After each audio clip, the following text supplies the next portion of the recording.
Jadi artinya orang kalau habis mandi, semisalnya mandi apa Pak? Wudu. Itu kalau bisa jangan anduan. Jadi kesimpulannya kalau habis mandi besar Pak, mandi besar loh Pak ya.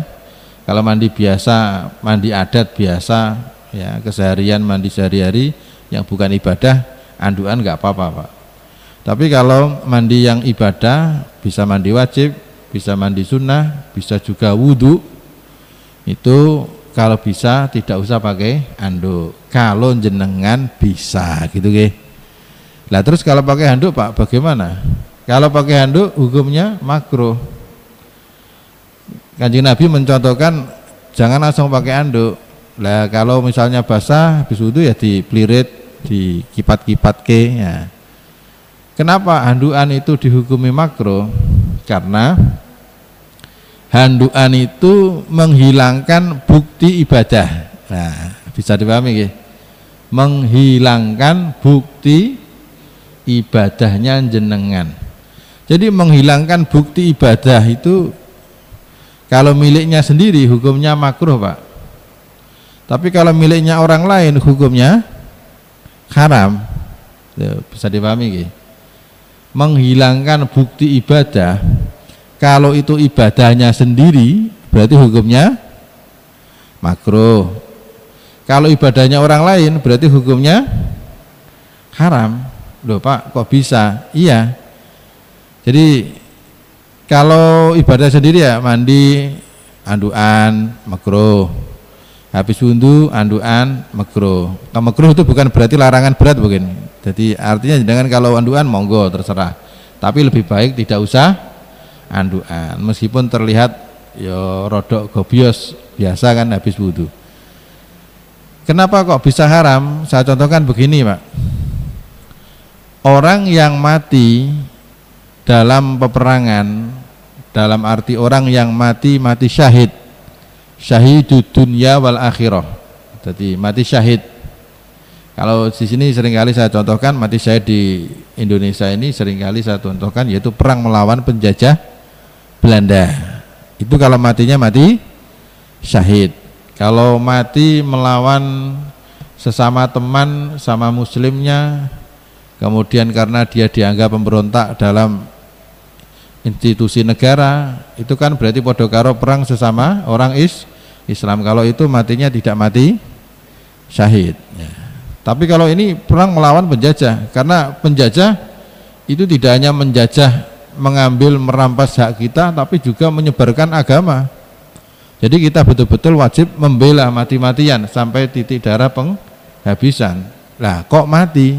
Seperti yang di Surabaya atau yang terkenal dengan 10 November, arek-arek Surabaya, itu yang mati di dalam fatwanya Mbah Hasyim Asy'ari sendiri. Yang mati syahid ya. Orang yang mati syahid seperti ini itu langsung nggak usah dimandikan. Kalau bajunya belum cukup ditambahi kafan, nggak usah disolati, langsung dikubur. Wis gak perlu didusi, gak perlu dikafani. Darah yang ada di dalam tubuhnya nggak boleh dihilangkan. Kalau kurang bajunya tambahi ya, kalau kurang ditambahi dan gak usah disolati. Dan Pak bagaimana kalau ngedusi mayit yang mati syahid? Justru hukumnya haram. Loh Pak kok haram? Karena itu adalah bukti syahid ya, ada bukti yaitu bekas-bekas darahnya itu loh, bukti perang li'ila'i kalimatillah, matinya mati syahid. Kalau didusi kira-kira hilang nggak Pak? Hilang. Lah berarti menghilangkan bukti ibadah miliknya orang lain. Berarti hukumnya apa Pak? Haram ya, jadi itu haram. Tapi kalau miliknya sendiri makruh. Tapi kalau miliknya orang lain hukumnya haram. Ngoten nggih. Jadi ini sekedar contoh. Pokoknya kalau bukti ibadah memang kita dianjurkan jangan dihilangkan. Saya contohkan lagi ya, menghilangkan bukti ibadah. Contoh realnya misalnya kalau panjenengan puasa, kalau jenengan puasa sudah jam habis duhur, kira-kira bau mulutnya gimana, Bu? Wis pokoknya pol-polan nggih. Meskipun pol-polan, ini jangan disikati, jangan disiwaki. Apa mau semprot minyak wangi, jangan. Biarkan bau yang enggak sedap itu. Jadi kata hadis, jadi la khulufu famil shaimi, ya. Jadi atyabu minal miski. Baunya orang puasa, baunya enggak sedap gara-gara puasa, itu jauh lebih wangi besok di surganya daripada minyak misik. Itu kalau di fikih ditanya begini, Pak, bagaimana Pak hukumnya sikatan, siwakan setelah duhur? Karena baunya sudah enggak sedap, Pak. Jawabannya adalah makruh. Kalau jam 10 belum, karena baunya belum begitu menyengat. Standarnya begitu, Bu, standarnya begitu. Kalau berumur boleh, tapi kalau sampai sikatan hukumnya makruh, tidak sampai haram, Bu, ya. Tidak sampai haram, tapi hukumnya makruh. Kenapa? Karena itu bukti ibadah puasanya jenengan. Yang menghilangkan ya jenengan sendiri. Ya, berarti hukumnya apa? Makruh. Enggak sampai haram, tapi makruh. Itu sekedar contoh menghilangkan bukti kita beribadah. Pokoknya bukti ibadah itu dipertahankan. Kemudian kita lanjutkan.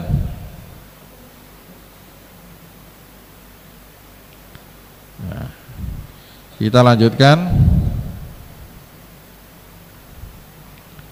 Wa an Aisyah radhiyallahu taala anha qalat, berkata sapa Aisyah, qala Rasulullah sallallahu alaihi wasallam, ada satu hadis, inni la ukhillu al masjida li haidin wala junubin. Kata Nabi, sesungguhnya aku tidak menghalalkan masjid ini untuk ditempati bagi orang yang junub, juga orang yang haid atau semisal haid, yakni orang nifas. Walhasil berarti orang yang junub habis kumpul suami istri belum sempat mandi masuk masjid, ini enggak boleh, harus mandi dulu baru masuk masjid. Jadi kalau orang junub, ini menarik ini, Pak. Kita bahas orang junub dulu ya. Kalau orang junub belum mandi masuk masjid, hukumnya haram. Haram ya. Jadi orang habis kumpul suami istri atau habis mimpi basah belum sempat mandi masuk masjid, hukumnya haram. Nggih, ngoten nggih, saged dipahami ya. Haram. Itu kalau hadas apa? Besar. Pertanyaan, bagaimana kalau hadas kecil? Berarti hukumnya apa, Pak? Makruh. Nah, bagus ya. Jadi kalau hadas besar masuk masjid, hukumnya haram. Kalau hadas kecil masuk masjid, hukumnya ya berarti di level di bawahnya. Tidak kok boleh, ya boleh-boleh saja memang, karena makruh ya. Makruh itu masih halal, tapi masih ada sedikit tidak disukai.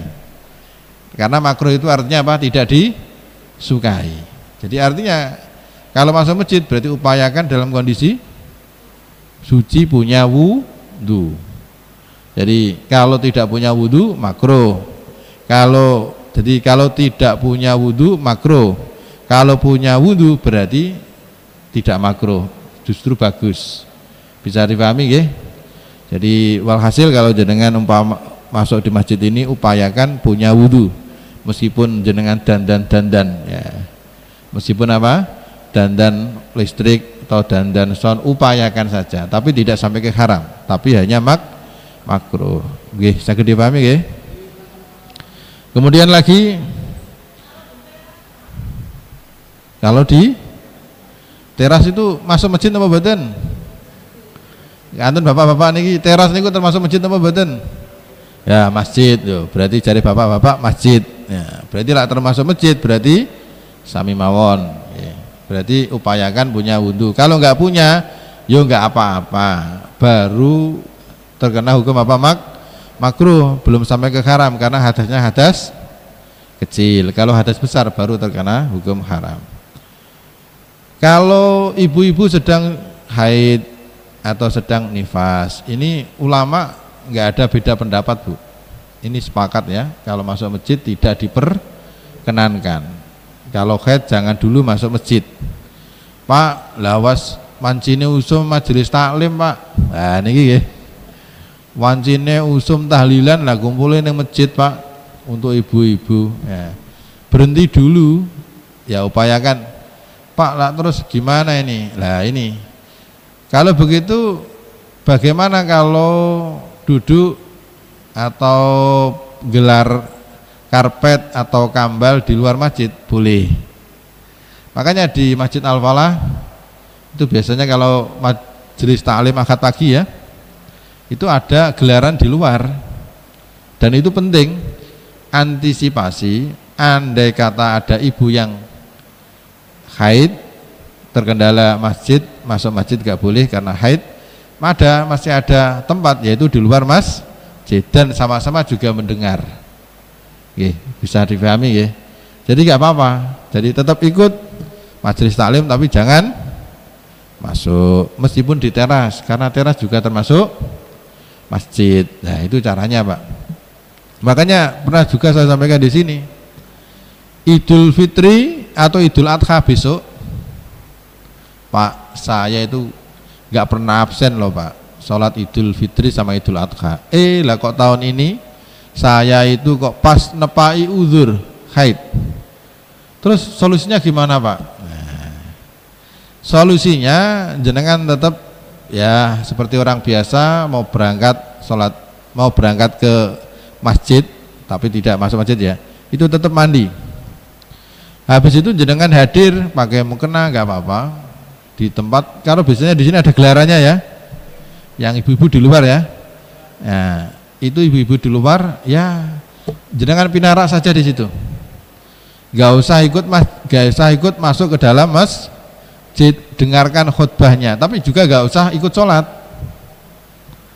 Iya toh nggih? Wong sedang haid kok ya.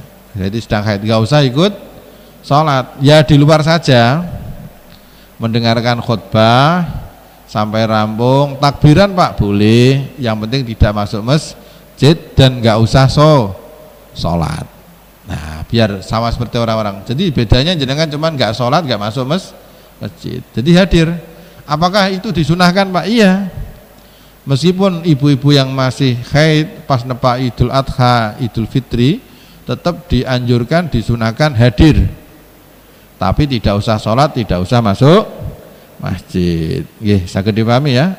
Ini biar ini semuanya jelas. Kadang ini banyak yang bertanya, Pak, kalau di majelis taklim gimana, Pak, pas tahlilan boleh nggak saya masuk masjid? Padahal istiqadah ini bolak-balik gak oleh. Ojo sik, ngoten nggih. Tetap ada adab kalau kita masuk masjid. Ya di luar saja nggak apa-apa. Kalau di dalam jangan.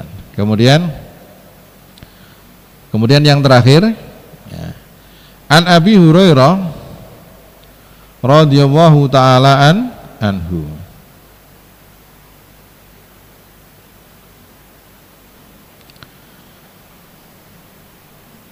Tadi mana? Ini saya ulangi lagi. An Ummi Salamah ya, radhiyallahu ta'ala anha qalat qultu ya Rasulullah inni imra'atun asyuddu sa'ra ra'si afa'an kuduhu li ghuslil janabah wa fi riwayatin wal khaidah qala la innama yakfika an tahtiya ala ra'sika thalatha hathayatin. Ini ada satu pertanyaan dari Ummu Salamah bertanya kepada Kanjeng Nabi. Kanjeng Nabi, saya ini perempuan yang rambut saya ini saya gelung. Gelungannya orang dulu dengan sekarang beda, Pak. Kalau sekarang kan banyak alat seperti rebonding. Kalau dulu itu kalau sudah digelung itu lengket, Pak. Karena saking suwinya kadang banyak tumonya loh ya. Lengket sampai-sampai diudari nggak bisa. Sampai-sampai gimbal. Ya, dulu kan samponya kan nggak ada sampo Head and Shoulder, nggak ada Clear ya. Jadi masih alami betul. Jadi orang-orang dulu ini zaman sahabat dulu, bagaimana? Karena rambutnya perempuan panjang dan sudah digelung lengket. Nah ini bagaimana? Saya nggak bisa. Apakah rambut saya agar saya potong saja, biar saya bisa mandi? Jangan, nggak usah. Kalau memang itu betul-betul nggak bisa, itu cukup dibasuh yang bagian atas saja.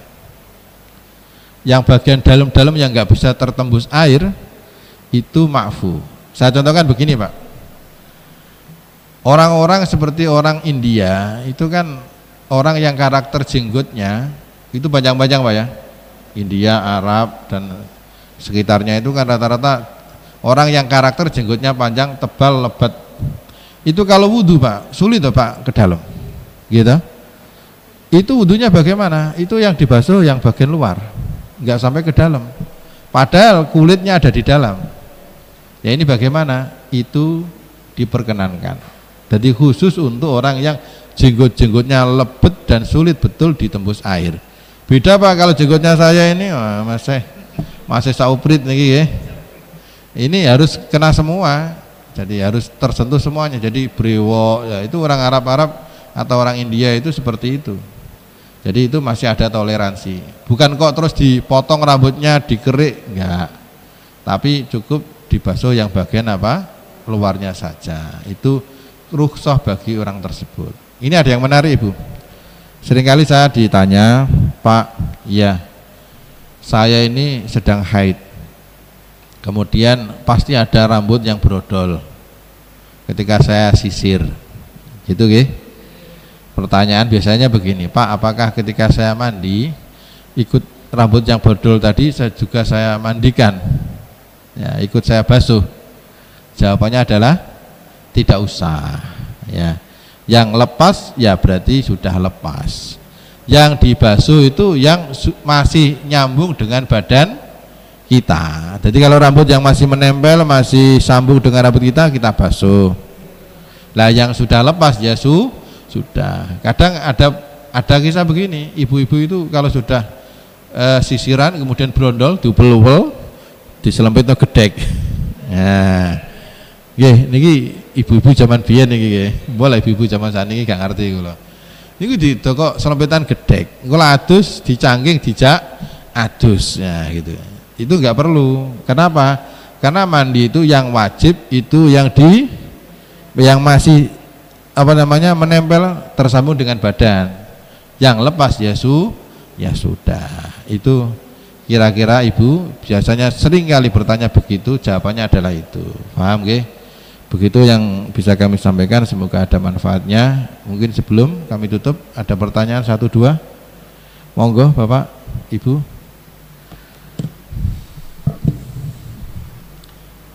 Silakan, ada pertanyaan? Ada?